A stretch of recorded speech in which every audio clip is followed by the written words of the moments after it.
हमें भी इसे खाने के लिए मजबूर किया गया था।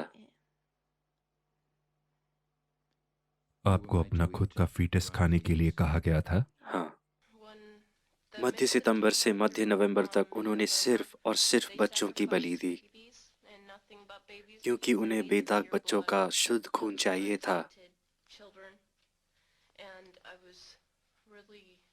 और मुझे समझ नहीं आया कि ये मेरे सामने क्या हो रहा है। मुझे विश्वास नहीं हुआ कि मैं यह देख रही हूँ। अपने जीवन के हर साल मैंने ये अनुभव किया है, और मेरे लिए सबसे कठिन हिस्सा था उन बच्चों को चीखते हुए और रोते हुए सुनना। ऐसी रस्में होती हैं जिनमें बच्चों की बलि चढ़ाई जाती है और तुम्हें बच्चे पैदा करने पड़ते हैं। हमारे परिवार में ऐसे लोग थे जिन्होंने बच्चे पैदा किए। इसके बारे में किसी को पता नहीं चलता था। रिबेका, उन्हें बच्चे कहाँ से मिले?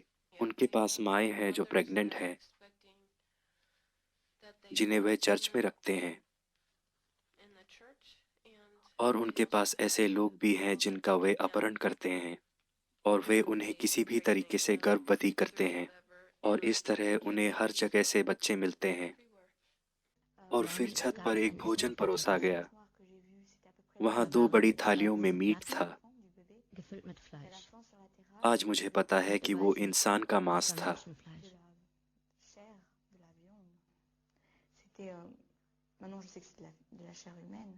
नकारात्मक, आप कह सकते हैं अनिष्ट, लूसीफेरियंस, शैतानी, आप जो भी कहना चाहें, ये असल में अस्तित्व में है। मैंने जाना है कि जो बाइबल में लिखा है, और सिर्फ बाइबल ही नहीं, आप इसे और कई पुस्तकों में पाएंगे।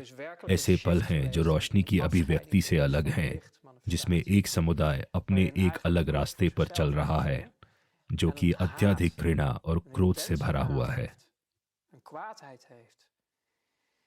कम लोग ही हैं जो इस बात की गंभीरता को समझते हैं, क्योंकि ये एक संपूर्ण विनाशक बल है जो हमारी हिम्मत से नफरत करता है। बाहर से उनके ग्राहक अपने समुदायों के स्तंभ थे, लेकिन बंद दरवाजों के पीछे वह कहती है कि वे पापी और दुष्ट मनुष्य थे। क्या बाकी सभी को ऐसा लगता है कि यह एक अच्छा यहूदी परिवार है? क्या बाहर से तुम एक अच्छी यहूदी लड़की लगती हो? निश्चित रूप से। और तुम सब घर के अंदर शैतान की पूजा कर रहे हो? सही। इन समारोह के दौरान क्या शैतान का कभी जिक्र किया गया? उसे लूसीफर कहा जाता था। और वो उसकी सेवा करते थे जो अभौतिक था, जिसे वे लूसीफर कहते थे। वहां के लोगों ने आवारा बच्चे के शरीर के कुछ हिस्से खा लिए। हम सब ने। क्या आप समझ पाए कि उन्होंने उसे मारने के बाद क्यों खाया? उन्होंने कहा कि यह लूसीफर को खुश करने के लिए था। बच्चों की बलि देना ये साल में एक बार नहीं है दोस्तों। उन्हें इसे लगातार करना पड़ता है क्योंकि शैतान हमेशा अधिक से अधिक बलिदान की मांग करता है। कार्मेन यहाँ तीन अन्य लड़कियों के साथ थी। सभी को पीट पीट कर मार दिया गया।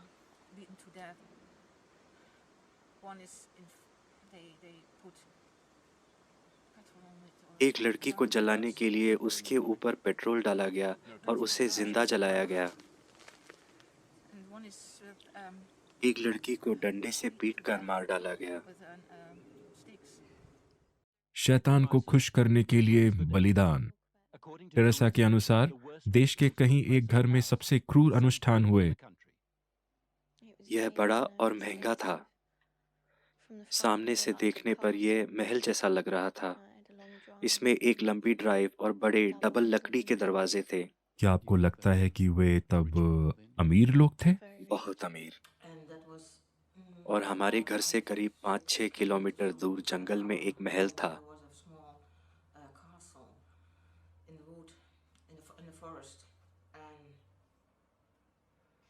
जब मैं 6 साल का था तब वे मुझे वहां ले आए। क्या तुम जंगल में उस महल के बारे में कुछ बता सकते हो? हमारा फैमिली डॉक्टर ही था जो मुझे वहां लेकर गया था। पुलिस बल में शैतान है और सरकार में भी, सेना में, वे हर जगह हैं। वे कानून प्रवर्तन में थे। डॉक्टर, मनोचिकित्सक, न्यायाधीश, राजनेता। और बहुत सारे वीडियो भी हैं जो दर्शाते हैं कई शक्तिशाली राजनेताओं को जो कि पैराफिलिया में भागीदार हैं। और ये वीडियो इतने ग्राफिक और भयानक थे कि कई स्रोतों ने कहा कि जब एनवाईपीडी को यह लैपटॉप मिला और जब उन्होंने इन फाइलों की समीक्षा की, यह इतना भयानक था कि इसने बड़े-बड़े लोगों को रुला दिया। और इसीलिए पूरी इमारत नीदरलैंड के बहुत महत्वपूर्ण लोगों से भर गई।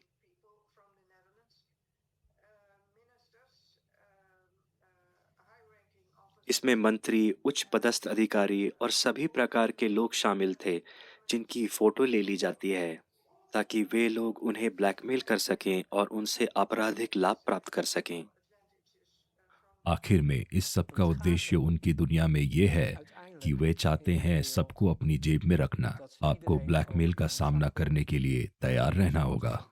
और अब जब मैं पीछे मुड़ के देखता हूँ तो पाता हूँ कि मुझे ब्लैकमेल करना काफी मुश्किल साबित हुआ। वे मुझे बच्चों के जरिए ब्लैकमेल करना चाहते थे और उसने मुझे तोड़ दिया। वे लोग संयुक्त राज्य अमेरिका के प्रतिनिधियों की परिषद में भी हैं। वे सभी इसमें शामिल हैं। ये कुछ लोग नहीं हैं। सेनेटर और कांग्रेसी समय से पहले चुने जाते हैं। वे चुने गए हैं क्योंकि उन्होंने बलिदान दिया है, एक प्रकार का बलिदान जो शैतान को प्रसन्न करता है। और वे अपने कर्मकांड करते आ रहे हैं और अनुष्ठान करते आ रहे हैं, और उन्होंने दिखाया है कि वे चुप रह सकते हैं। और वे चुप हैं, यह उजागर नहीं किया जा रहा है, क्योंकि वे नहीं चाहते कि यह उजागर हो, क्योंकि वे झूठ बोलने और बातें छुपाने में बहुत माहिर हैं, ताकि लोगों को पता चले कि ये सच है कि हर रोज बच्चों का अपहरण हो रहा है और वो मर रहे हैं। ये वास्तविकता है, मैंने इसे जिया है, मैंने ये देखा है। आखिरकार मुझे ये सबके सामने बताना है, भले ही ये अच्छा ना लगे, पर मुझे ये कहना है, ताकि बच्चों को आगे से इन सभी भयानक चीजों से ना गुजरना पड़े, ताकि अपहरण कम होंगे, हत्याएं कम होंगी, ताकि लोग सच्चाई के प्रति जागृत होंगे, ताकि ऐसे दावे नहीं होंगे जैसे बच्चा झूठ बोलता है, बच्चा कल्पना करता है। नहीं, बच्चा सच बोल रहा है। आपको बस उसे ध्यान से सुनने की इच्छा रखनी चाहिए। टेड गुनिसन, पेशेवर सम्मानित कानून प्रवर्तक, लॉस एंजल्स के पूर्व क्षेत्रीय निदेशक और हाल ही में एफबीआई से सेवानिवृत्त हुए हैं। क्या आप बच्चों की बलि देने जैसे इन भयानक आरोपों पर विश्वास करते हैं? जी हाँ, मैं बिना किसी संदेह के इस पर पूरा विश्वास करता हूँ। पूरे देश में जीवित बचे लोगों और गोपनीय स्रोतों और मुखबिरों द्वारा दी गई जानकारियों के आधार पर। और फिर वे कहते हैं कि मैं झूठा हूँ, एक काल्पनिक जीवन जीने वाला। अपने चारों ओर देखो, जागो, यहाँ कौन झूठा है? तुम हो झूठे। तुम दुनिया को वास्तविक रूप में नहीं देखना चाहते। समस्या ये है कि लोग जहाँ हैं वहीं अटके रहना चाहते हैं। बात बुरे लोगों की नहीं है, वो तो काफी कम है। बुरे लोग अपना काम करते हैं, पर पूरी दुनिया भर में अच्छे लोग हैं जो कुछ नहीं करते। ए दुनिया, उठो, जाओ, ढूंढो।